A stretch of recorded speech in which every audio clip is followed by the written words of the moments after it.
there's not really anything in the bank. So many resellers, there's not enough product. It turned a main street into a dead end for us. I don't have any more money in the bank than when I started 5 years ago. Something is happening to video game stores like this one. Over the last few years, we've seen small shops struggle, big names shut down, and physical media in general start to decline. So are local game stores dying, or is there still hope? Today, I'm visiting 3 game store owners to get the real story. What's working, what's failing, and what the future holds. And along the way, I'm making some huge trade-in deals to see firsthand whether these stores are surviving or thriving. This first shop that I'm going to is called the Swap Shop in Frankfort, Kentucky. It's actually a hybrid pawn shop and video game store that has moved into a different location since I've last been here. All right, so Shane, I brought you some goodies as a trade-in today. I'm really excited to hear the update on your business, how everything's been. We can haggle a little bit for all of this stuff, but before we do that, you mind giving me a quick little store update tour? Yeah, absolutely. Let's take a look around. All right, so we recently moved into a bigger store. We got a lot more stuff now. We got the sports memorabilia. We got this scooter that goes 60 miles an hour. Then you move into your knives section here. You know, all the generic stuff everyone likes to see in pawn shops. Knives, magazines, scopes, more knives, Abu Garcia reels, your Zippos, other reels, lots of guns. We have a lot of room for guns now. Tools, a bunch of overstock stuff in the back, you know, silver, gold, jewelry, and then Pokemon cards. Just, that's been the last 2 months. It's just been Pokemon cards for 2 straight months. So we got a lot of that stuff now, a lot of sealed product. And then the big section that everyone loves so much, the video game stuff. So there's all of our games there, and then we've got a lot of consoles and cartridge games over here. The claw machine, which is all graded cards, and people love it. People win cards all the time. That's been like one of our biggest things since we moved over here. All right, so I brought a bunch of goodies for you to trade in here. These are all games that are between like 10 and 20 bucks in price charting value, so hopefully no like terrible filler for you here. Okay. But I was curious to ask, the theme of the day is, are video game stores okay? So how has the video game side specifically of your overall business been recently? The video game side has definitely slowed down a bit. I think that a lot of people, after the big video game boom back in 2020 and everyone buying and everything going up crazy prices, and Right. I think a lot of people now are sort of panic selling their collections. I've seen that a lot here locally. A lot of people that were collecting real big time back when we opened in 2022, Right. that don't really collect anymore, and they sold off a lot of their collection. So people are moving, locally at least, out of the market for video games. Yeah, it seems like it. I mean, we had 5 or 6 really big, like, video game spenders. They would come in all the time and buy games, I mean, 2 or 3 times a week. Yeah. And they, most of those guys, they're just out of the game now. Have you thought at all about just not selling games anymore? No, I think I'll always sell games. A lot of your first party stuff is what I keep out now. So your Marios, your Pokemons, your, you know, anything for PS2 that's big. For a long time, we had pulled the cheaper stuff, like your $5 games. But now we put those out and they sell like hotcakes. So Okay. yeah. Well, other folks may not be buying, but I definitely am. So I'll take a quick look around your shelves here, see what I can put together, and I'll leave you to kind of calculate some of this and see whether or not it's going to work for your model. Cool. Sounds good. Appreciate it. And folks, this is the exact stuff that I was talking about. Very healthy Wii section here at the Swap Shop. The Marios, the Mario Karts, always exciting to see. And Shane was kind enough to also say that we can go through these couple bins of overstock here as well, which have a lot more of the same. I'm guessing, were these like some duplicates and stuff that just hadn't made it out onto the store floor yet? Yeah, it's just stuff that we keep in the back because I don't like to stack multiple games anymore like I used to. I like to just have one at a time out. So now folks, as I get started treasure hunting here, I wanted to tell you guys about the single best way to buy video games, which is Encore. I'll often get asked by people where they can buy items from us that they see me picking up in videos, and the answer is Encore. Encore is a fantastic collectibles buying app where every single listing has a video attached to it so that you can know exactly what you're getting and buy with confidence. So we've already got a little solid 4-game stack here of Wii games. These just do super well for us, and I'm actually considering adding a GameCube game or 2 to it as well. The prices are really solid here. This week we're posting a ton of auctions on Encore for complete in-box Game Boy and retro games, and every single thing will start at just $1. On top of that, we're we're also doing a giveaway for a complete in-box Game Boy, which you can enter by downloading Encore at the link in the description or the pinned comment. All right, Shane, how far have you gotten with this? Alrighty, so I've been through everything. It's pretty good stuff. Like I said, a lot of $10, $15, $20 stuff here. So I came up with like a total value of around $375 of what it's worth. $375 market value. And how many? I think it was 40 items here. Yeah, probably right? around there. I'm not 100% sure exactly how many there were. Well, I'll give you some time to chew on an offer here. I'm gonna keep browsing the shelves a little bit. Sounds good. Now, folks, the high dollar auctions that I mentioned are all live right now, and they're ending a little bit later this week. So hop on over there and get your bids in while they are still live. Encore has been a fantastic partner to work with, and it's been really fun to get back in to selling to more viewers. So we'd love to see you guys all there, and thanks to Encore for sponsoring the channel. Oh, and folks, you guys know you will always see me posting up in the handheld section. It looks like Shane has a really solid selection of pretty decent condition, maybe a little bit of cracking on that one.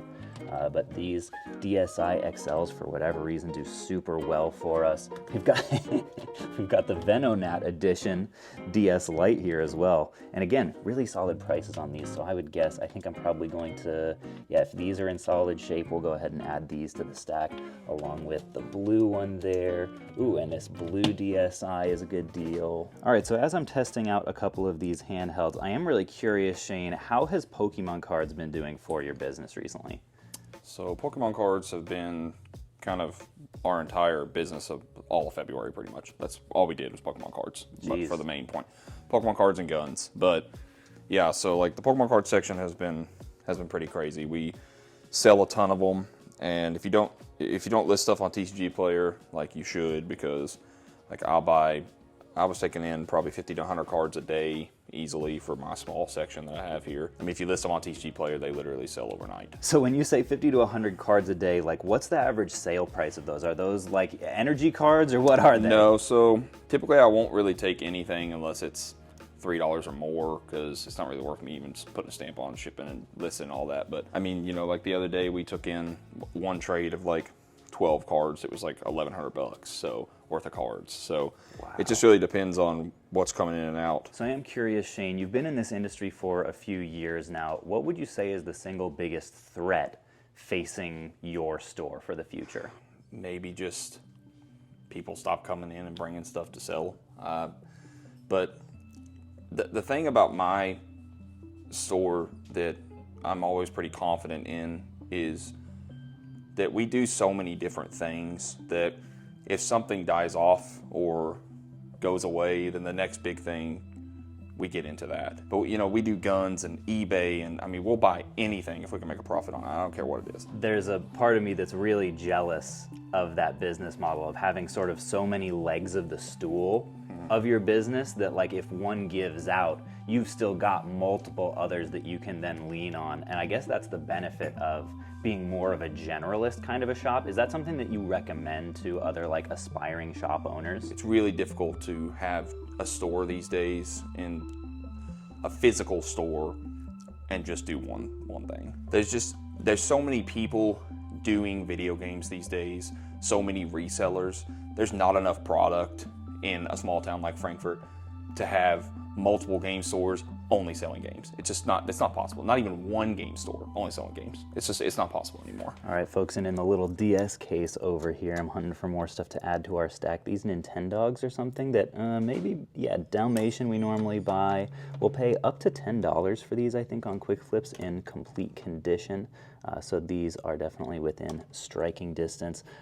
New Super Mario Bros. Is another one that does just really well for us. Cooking Mama is one that just sells so fast. So we're making a little solid little DS pile over here. Love to see it.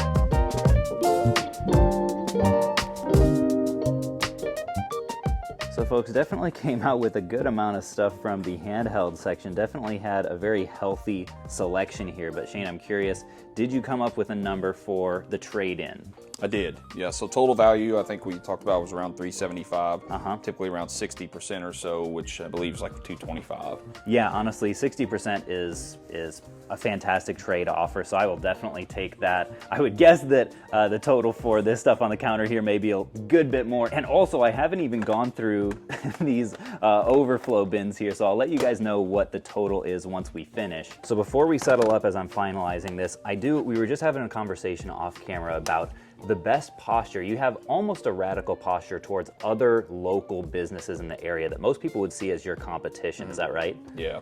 So how would you recommend, if someone else is starting a local game store, if they own a local game store, how should they treat their competition locally? Be friends. Just be friendly with any competition that you have, guys. I have received so much business from my competition. Just them sending me stuff that they know that I can pay more for, or they know that I'm more interested in than them, and then I send them stuff in return. Because you were saying there's a bunch of stuff that you might not buy, right? Like if someone comes in here with a big flat screen, you might say, hey, I don't buy that, but the pawn shop down the street actually does, and they're doing the same thing for you. Exactly. And it's exactly what we're doing right now, right? Exactly. I'm a reseller, you're a reseller just with a local store, and we're doing a ton of business together, so appreciate you a ton for having me out. Absolutely. And thanks for the trade. I hope you keep crushing it. It's awesome to see you grow. Yeah, I appreciate it, man. Well, folks, that swap shop purchase ended up getting a little bit out of hand. Let me show you all what I got. And folks, definitely my favorite thing that Shane said in there was the importance of different kinds of resellers connecting and collaborating with each other. A big thing that we say at our business is collaborate, don't compete. So I love that Shane is on the same page with that, and it's actually the entire reason that we created our video game buyback website, Quick Flips. Not only did I end up buying all of the handhelds that I thought I was going to, but he also had a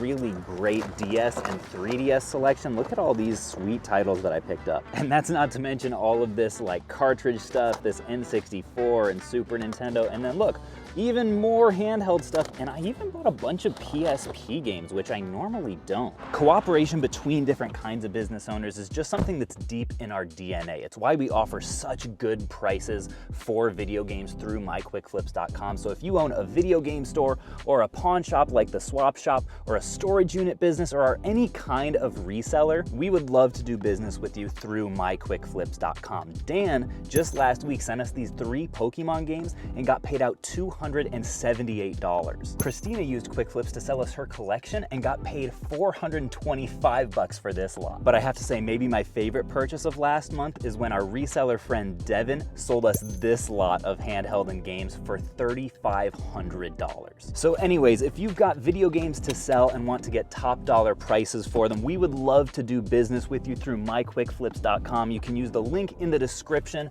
or the pinned comment, or just hit this QR code right here and get a $10 bonus on your first submission to us. This next game store that we're headed to only sells video games. They are a true local video game store here in Frankfurt, and they recently also upgraded their store, so I'm excited to ask them, are you doing okay? And get a pulse on the video game market in their area. All right, folks, just pulled up to Retro's The Vault here in Frankfort, Kentucky. I've got my box of games to trade into them that hopefully they will like, but I have to admit, I got a whiff of something across the street, and it was none other than Big Daddy's fried chicken. And I have to confess, that smell was enough to make me consider cheating on Chipotle.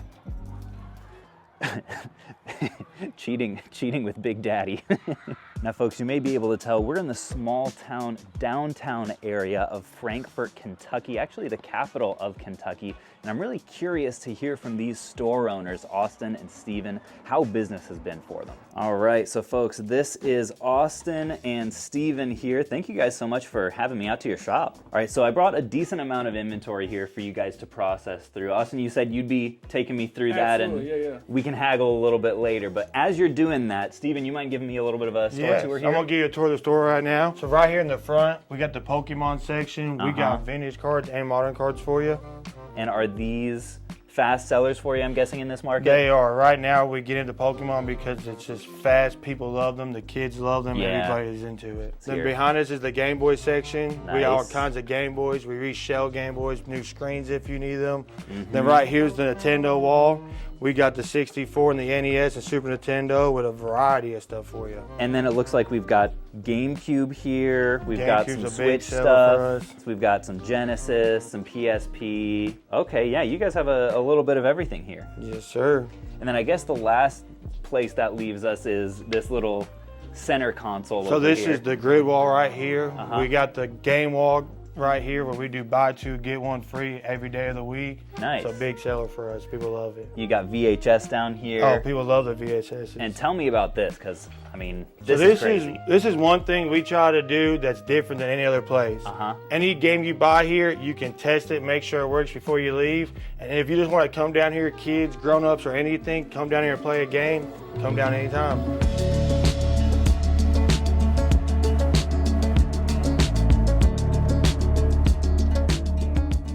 Folks, as Austin is wrapping up this trade calculation here, I thought I would make my way over to the buy two, get one section here and see if we can find anything that might be a good start to our stack. Ooh, I spy with my little eye a Madden game that actually does really well for us. I think normally we pay like 18 for this through Quick Flips. Let's see, ooh, $9.99. This is one that would be a great one for any resellers out there to look for to flip to us, because that would be a solid $8 profit there. And that's actually not even with the buy two, get one discount. A couple more that I'm seeing that we normally pay fairly well for. Guitar Hero 5, I think we're normally in the 10 range. Okay, this one's 12, but after discount, that'll be just fine. And then Minecraft, I wanna say we're paying like 12 on this.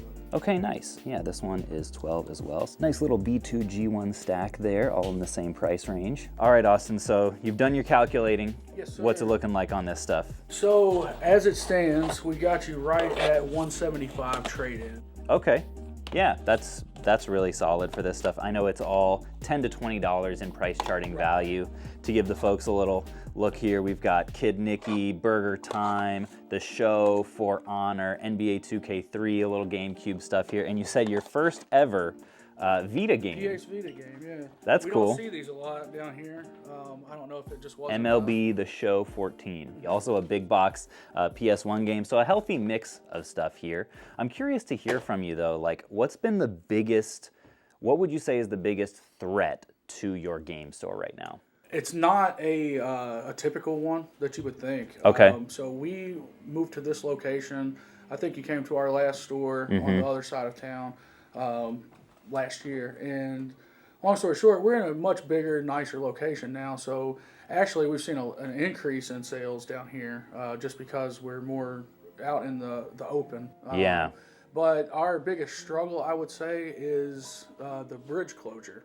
So that's really impacted us. There's a bridge right on the street, so literally, that you're on that closed. It turned a main street into a dead end for us. Jeez. So, and that was 3 days after we opened the doors. So I don't know how much it's impacted us because, like I said, we were only open for 3 days prior. But we have noticed that it could probably be a little better for us. You know, there were 3,000 or 4,000 cars per day driving past here. Yeah. And now there's, it's just a turnaround point.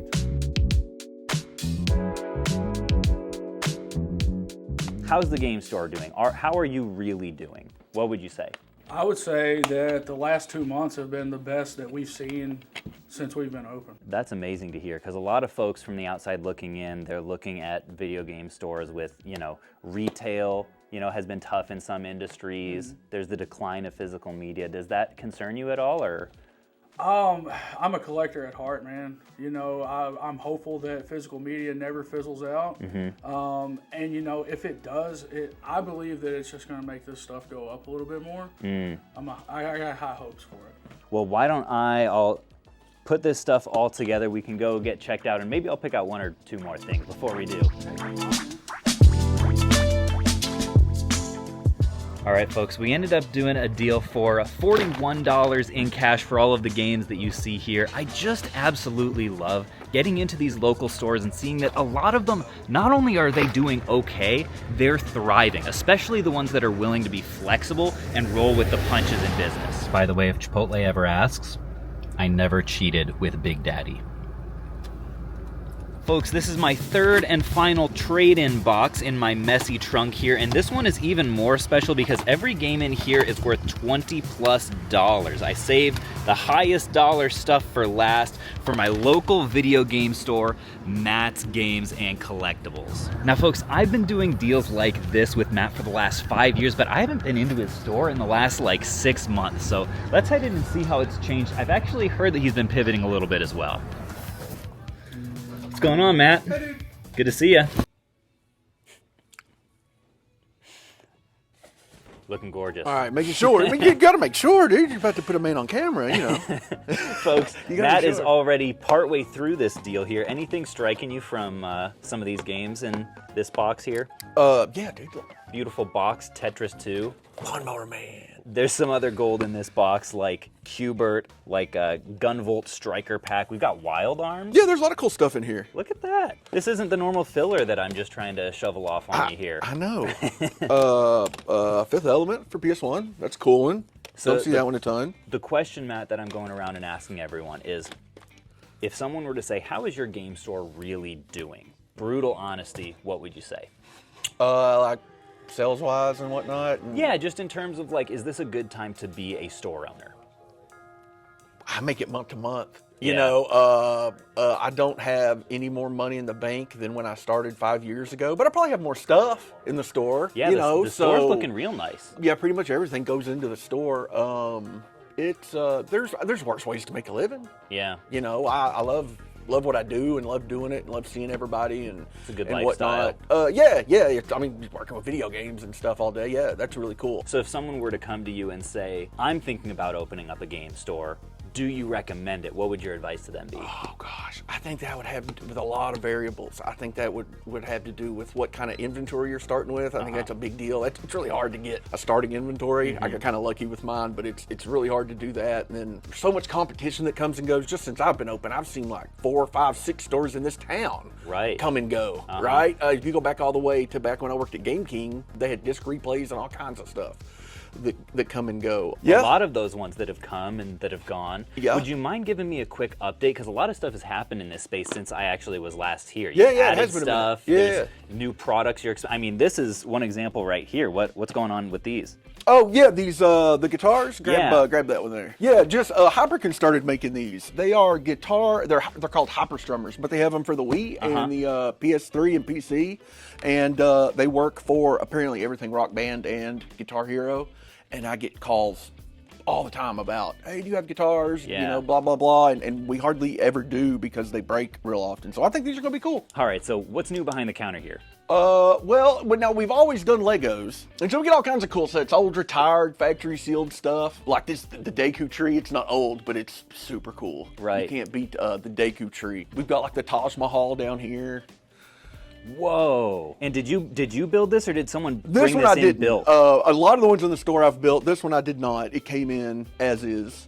Wow. Yeah, it's the old Taj Mahal. It's really cool. We got Everybody Loves Pokemon plush. So we had the Mario plush for a long time, and it did really good. So now we've got a lot of Pokemon plush. It does pretty well. It's kind of expensive. Okay. But it's the real deal. Sure. No knockoff stuff. I love getting amiibos in. They always sell good. From Bionicle, the old Bionicles are really cool. People dig the old Bionicle stuff. I think it's cool. Yeah, I'm pretty sure I had this set as a kid.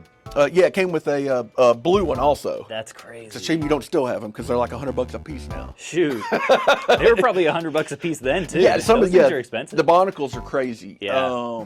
Proud of my cabinet now. I like it. I haven't got it filled in yet, but I put some older stuff up here that I've got the box, the old Legoland stuff. The What dozer. is this behemoth? You can like hook it up to your phone, and it's got a ladder that comes down. It moves left and right. This lifts up and down. It does all kinds of stuff. Wow. And how does Lego sell in store compared to the video game side?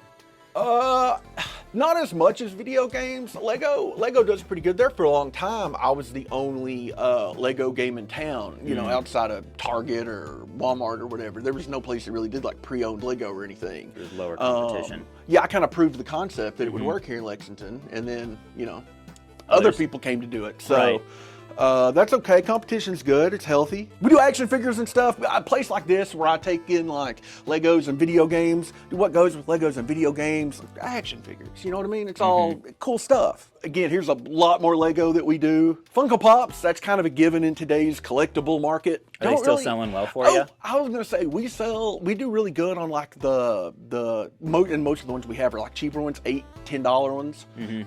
I don't see as many people coming in after the $50, $60, $80 ones as much anymore. I try not to even buy them as much anymore. And we get calls all the time about people wanting to sell their collection. So there's still a good market for it, but you got to think there for a while, everybody and their brother was into, like, everybody had hundreds and hundreds of them. And so a lot of people, are getting out now and selling them and stuff. So what would you say is the biggest threat facing local game stores today? Oh, digital. I think that's a given. Everything's digital now. They want you to buy digital, and a lot of people do. Just convenience. Even like I own a video game store, so I try to stay always physical. Always. I'm not gonna lie. Sometimes I'm just lazy, and I'm like, I'm just gonna digitally download it. Like it's really easy to do. So I get it. I get a lot of people call. Everybody mods and downloads the emulators and stuff these days. Yep. Right now, there's still enough of a community, it feels like, that want to collect this stuff and have it because we had it when we were kids and whatnot. Right. 20 years from now, when people didn't grow up with this stuff, I obviously you wouldn't think that's going to be there, that nostalgia. So Right. it is kind of scary to think about where the market will be in 15, 20 years. Have you seen the collector scene for this stuff falling off at all? That was one thing I was hearing a little bit earlier today. I probably have less people that come in and collect it, but the ones that I do, and there's still plenty, the ones that do it pretty hardcore. Okay. And buy quite a bit of stuff. Most people that are into collecting the old games and physical games, they buy quite a bit. It seems like usually. A lot of people don't seem real. They don't really just dip their toes in it. They want to go all in and get get everything. So that's been good. I mean, we still sell. Don't get me wrong. We still sell. Plenty of people come in and grab Black Ops or Borderlands. $5, $10 games just to play. They're fun. So we still sell physical pretty well. Would you say that the average game store is like making significant money month over month, or just more like kind of scraping by? I can only speak from my experience, and we scrape by. Every month it's let's make sure the bank account has enough money in it because they're going to take out our rent. You know what I mean? Like I always have to check. There's no just knowing it's going to be in there. Right. So like I say, we have probably gained in stuff in inventory, but money wise, it's the same as it's been for me forever. There's not really anything in the bank, which is okay. I mean, I'm making a living. I'm having fun. I get to meet a lot of people. It's cool with me. Well, speaking of making money, should we get back to this counter and make this deal happen? Let's do it. I'm gonna make me some money. There we go. You got plenty, I think. Lowball me a little bit there. All right, Matt. So for this beautiful inventory pile here, what's the offer? It'd be a little bit more for a normal person. For you, no. For you, man, I'll round it. We'll do, because you usually do credit, right? You want to do credit? Yeah, credit's good. $300. All right, yeah, that sounds solid. So this was some of the more higher end stuff, a complete GBA game there. How about that? Duke Nukem. Lots of solid $25 titles. Yeah. Stuff like that. Yeah, that was pretty much the range. We've got Namco Museum there. If you weren't running a video game store today, what do you think you'd be doing? I'd probably be playing first base for a MLB team. I don't. You've got the body for it. I don't know who would have drafted me, but that's probably, I have no idea. I never actually planned, like, this wasn't like my childhood dream. It's been a dream of mine for 15 years or so, but I would have never imagined myself doing this 20 years ago. I kind of got into it, and I was good at it and knew a lot about it and met people and learned about the stuff and had opportunity to open a store, and that's just kind of how it happened. So what I'd be doing if I didn't have the video game stuff, I don't know. I really don't. Well, folks, now that I've got 300 smackers burning a hole in my pocket and I've only found a couple of Game Boy games to spend it on, let's go ahead and poke around in these glass cases and find some of this sweet, sweet inventory. I will go ahead and do this Zelda here, and I think I will pull the trigger on this Spider-Man 2. And oh, that Fortune Street is tempting me. We'll see. They're also, wow, look at all this higher end PS3 stuff down here. This has been doing really well for us as well. Okay, so folks, this is the haul we are coming away with for our own online shop here. I'm stoked about. Matt, I've got one last question for you. Okay. What is your advice for other store owners on dealing with or cooperating with or competing with other local store owners? That's kind of been the theme of the day. Okay, yeah. Here in town, I have pretty good relationships with most of the other people. Where every store, even stores that are almost identical to mine, they might have some weird system and there's some item they can't buy. They'll call me and say, "Hey, are you interested in this?" They'll send the customer down. There's a comic book shop up the road. I don't deal with comics at all, but a lot of people come in and say, "Hey, do you do anything with comics?" And I'll send them straight to him, and he doesn't deal with video games. So if anybody comes to his store and says anything about video games, they'll come right down to me. And I've got some killer deals that way, actually, that have been referred, from other stores. Right. My advice would be get along with them. There's no reason to not. I've had more goodwill and got more deals than if we were, fighting and didn't like each other. So as someone who's been in this industry for what, like 5, 6, 7 years now, what would you say is the future of local video game stores? Well, I've owned the store for 5, and I actually worked for a video game store before that for about 6. So wow. I've managed one. So I've got a little bit more than a decade in. The future? That's a great question. I don't know. Like I say, I don't see as many people going physical when it's not nostalgia driven. Dude, video games are like cockroaches. They find a way to survive. So maybe us video game store owners will find a way to survive. I don't know how that'll be, but I'll go until the wheels fall off. So I'll be here until nobody wants video games anymore. That's all I know to tell you. I don't know. Well, man, I appreciate your honesty a ton. Yeah, dude, love to see you still making it out here. You are an inspiration. He said it. Folks, if you are looking for video games in the Lexington, Kentucky area, definitely come check out Matt's. Give him your money. And if you want an even deeper dive into the video game store industry, check out this video right here. I think you're going to love it.